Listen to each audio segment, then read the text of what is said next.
오늘 말씀은 마태복음 4장 12절로부터 25절까지 말씀입니다. 함께 읽겠습니다. 예수께서 요한의 잡힘을 들으시고 갈릴리로 물러가셨다가 나사렛을 떠나 스불론과 납달리 지경 해변에 있는 가버나움에 가서 사시니 이는 선지자 이사야로 하신 말씀을 이루려 하심이라. 일러스되 스불론 땅과 납달리 땅과 요단강 저편 해변길과 이방의 갈릴리여, 흑암에 앉은 백성이 큰 빛을 보았고 사망의 땅과 그늘에 앉은 자들에게 빛이 비추었도다 하였느니라. 이때부터 예수께서 비로소 전파하여 가라사대 회개하라, 천국이 가까웠느니라 하시더라. 갈릴리 해변에 다니시다가 두 형제 곧 베드로라 하는 시몬과 그 형제 안드레가 바다에 그물 던지는 것을 보시니 저희는 어부라. 말씀하시되 나를 따라오너라, 내가 너희로 사람을 낚는 어부가 되게 하리라 하시니 저희가 곧 그물을 버려두고 예수를 좇으니라. 거기서 더 가시다가 다른 두 형제 곧 세베대의 아들 야고보와 그 형제 요한이 그 부친 세베대와 한 가지로 배에서 그물 깁는 것을 보시고 부르시니 저희가 곧 배와 부친을 버려두고 예수를 좇으니라.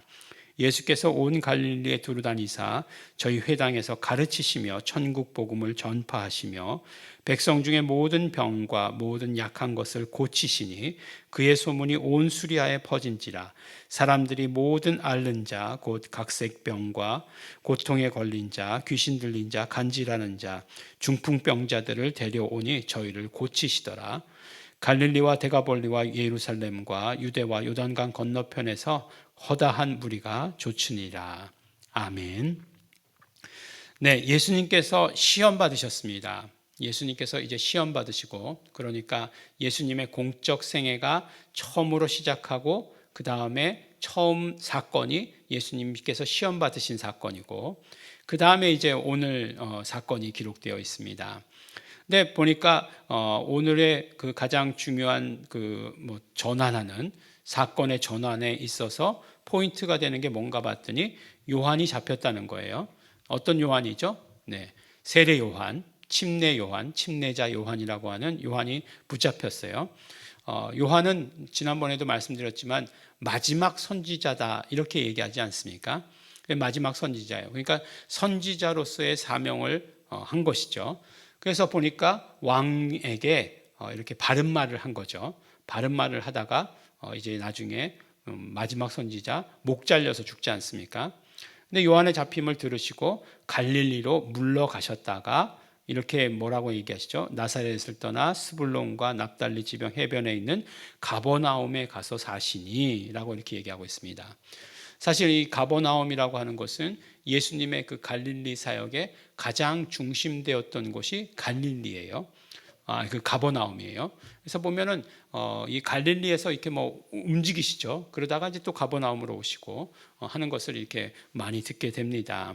근데 요한의 잡힘을 들으시고 갈릴리로 물러가셨다가 가버나움으로 가셨다 이렇게 얘기하는데, 그럼 어디 계셨을까요? 처음에? 네, 처음에 어디 계셨을까요? 예수님이 시험을 받으신 곳이 어디였나요? 예수님이 시험을 받으신 곳 어딘지 모른다가 정답이겠죠. 그런데 이제 성지순례 하시는 분들에게 있어서는 예수님이 시험 받으신 곳이 여기다라고 하는 곳이 있는데 그곳이 여리고에서 가까운 곳이다라고 이렇게 이야기해 줍니다. 그럼 또 여리고는 어디냐? 여리고 성이 무너진 그 여리고는 어디냐?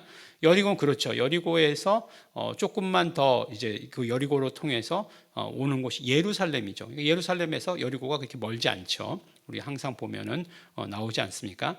그래서 이제 그 예루살렘에서 멀지 않은 곳에 있다가 갈릴리는 이제 저 북쪽이죠. 예, 북쪽에 그 갈릴리 호수가 있는 그 북쪽이죠. 그리고 가버나움은 그 아주 그 북쪽에 있어서 약간 왼쪽으로 서쪽으로 치우친 그 꼭지점에 있는 곳이 가버나움이죠. 근데 이제 그럼 예수님 그냥 가버나움에 계셨나 보다라고 이렇게 얘기하면 될 텐데, 마태는 어떻게 얘기하죠? 후렴이 있죠. 마태의 후렴. 마태의 후렴은 뭐죠? 항상 선지자 이사야로 하신 말씀을 이루려 하심이다라고 이렇게 얘기하고 있는 거죠. 선지자 이사야로 하신 말씀. 그러니까 예수 그리스도의 생애, 예수 그리스도의 움직임 하나하나를 놓고서 말씀이 이야기하고 있고 그 말씀이 그대로 예수께로 성취되었다라고 이렇게 이야기하고 있죠. 우리가 생각하기에는 조금 이제 그렇게 생각할 수도 있을 것 같아요. 이거 너무 심한 거 아니야?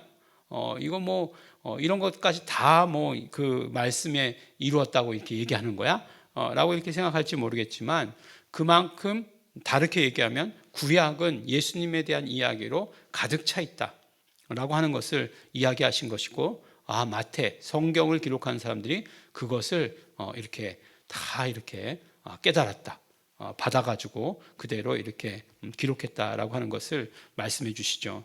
왜냐하면 결국 사도 바울도 마찬가지지만 그들에게 있어서 성경을 가지고 예수가 그리스도이심을 증거했다라고 얘기할 때에 그들에게 있는 성경은 무엇입니까? 우리는 신약 성경이 있죠. 그렇지만 그들은 신약 성경이 없을 때 아니에요.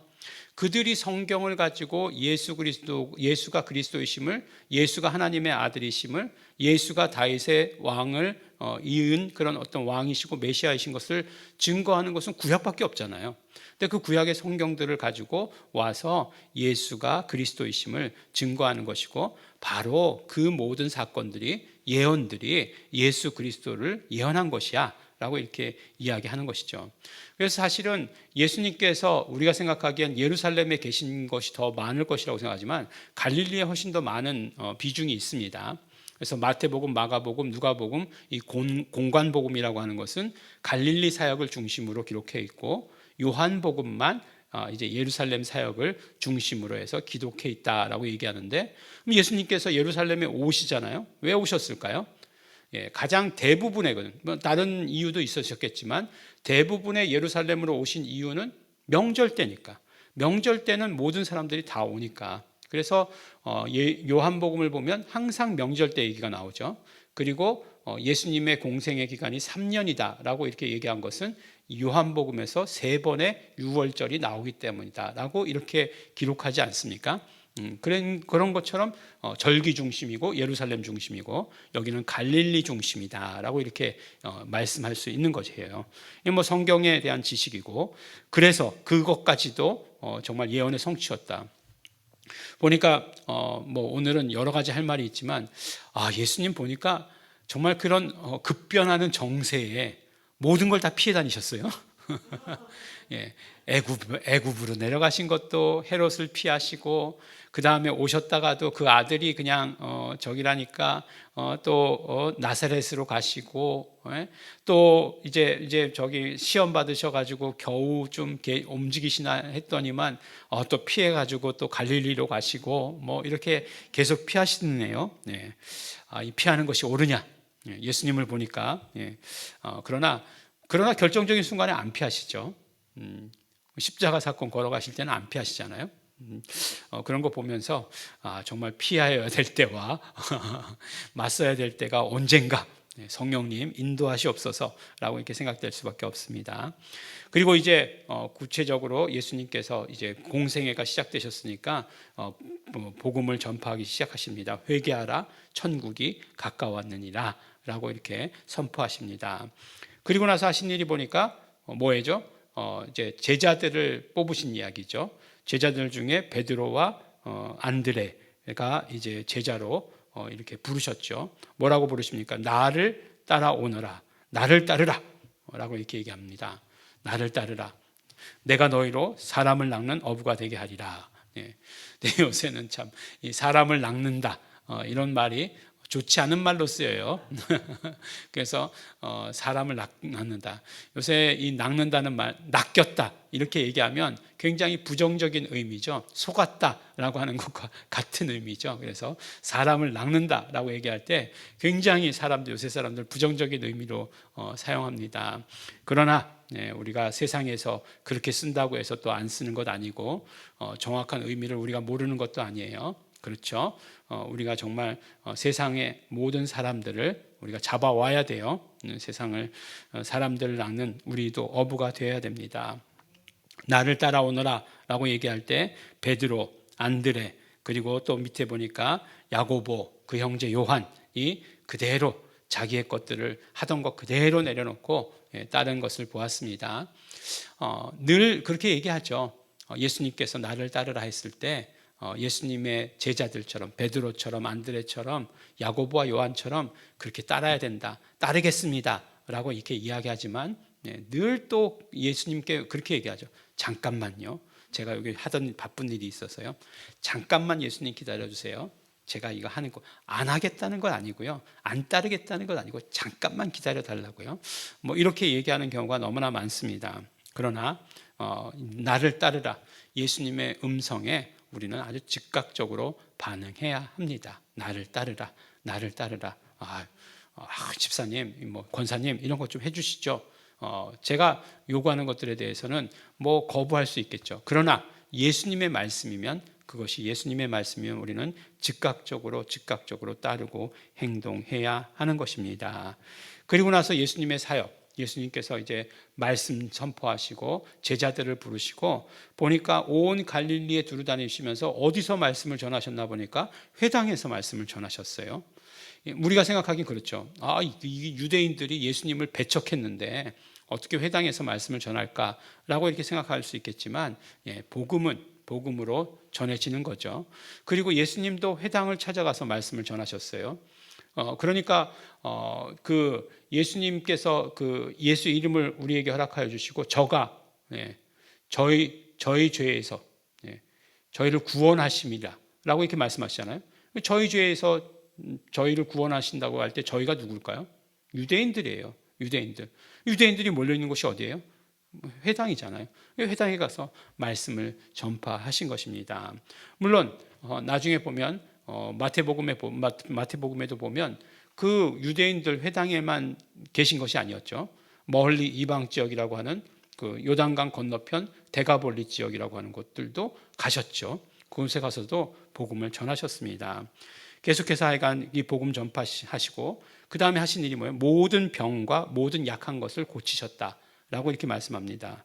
그리고 그의 소문이 온 수리아에 퍼졌다. 그러니까 뭐 전 나라에 다 퍼졌다는 거예요. 그래서 보니까 마지막 절에 갈릴리, 데가볼리, 예루살렘, 유대, 요단강 건너편 뭐예요? 전국. 우리나라로 얘기하면 뭐죠? 팔도강산에서 다 허다한 무리들이 와서 예수님을 쫓았다라고 이렇게 이야기하는 것입니다. 그렇죠. 필요가 있고 갈급함이 있다. 그럼 예수님 따라와야죠. 예수님께로 나와야죠. 그리고 그런 모든 사람들, 모든 앓는 자들, 각색병, 고통에 걸린 자, 귀신 들린 자, 간질하는 자, 중풍병자, 불치죠. 지금도 불치인데 그 당시에도 불치겠죠. 당연히 그 불치의 병도 예수님께서 고치셨다라고 이렇게 말씀하고 계시는 것입니다. 예수님의 사역은 지금도 다르지 않아요. 예수님의 사역은 지금도 똑같습니다. 그러니까 예수님께서 하라고 하신 일 복음 전하고 그 다음에 다니면서 모든 병과 약한 것 고치고 그러라고 이렇게 우리에게 말씀하신 거예요. 귀신을 쫓고 그 다음에 모든 각색병, 간질하는 자, 중풍병자들을 고치는 것 우리들이 해야 되는 일이다라고 이렇게 말씀해 주십니다.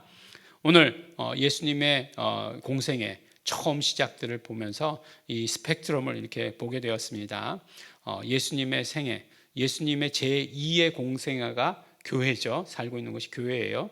그 예수님의 제2의 공생애가 이루어지는 것 교회입니다. 우리 성도들을 통해서 이러한 것들이 그대로 이루어져야 된다. 말씀과 그 다음에 치료와 회복, 그것이 또 소문이 나야 된다. 이렇게 말씀해 주십니다.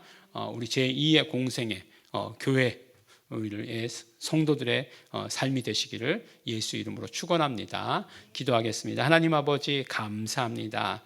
예수님의 사역의 시작을 바라보며 너무나 감사하고 기쁩니다. 정말 이런 모든 승리의 소식과 같은 이런 소식들이 우리 교회에도 차고 넘치게 하여 주시옵소서.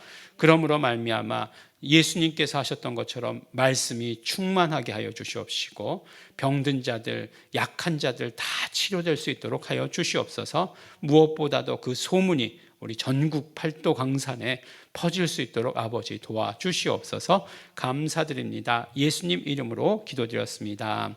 아멘. 그러므로 우리 이 시간에 기도하실 때 우리는 온전히 예수 그리스도의 제2의 공생애를 사는 자들, 사는 교회 될 수 있도록 하여 주시옵소서. 성령님의 인도하심 따라 복음 전파하는 일에 쓰임받기를 소원합니다. 정말 사람들을 이곳으로 데리고 오는데 우리 쓰임받도록 하여 주시옵소서. 성령님 우리를 도구 삼아 주시옵소서. 다 같이 통성으로 기도하시겠습니다.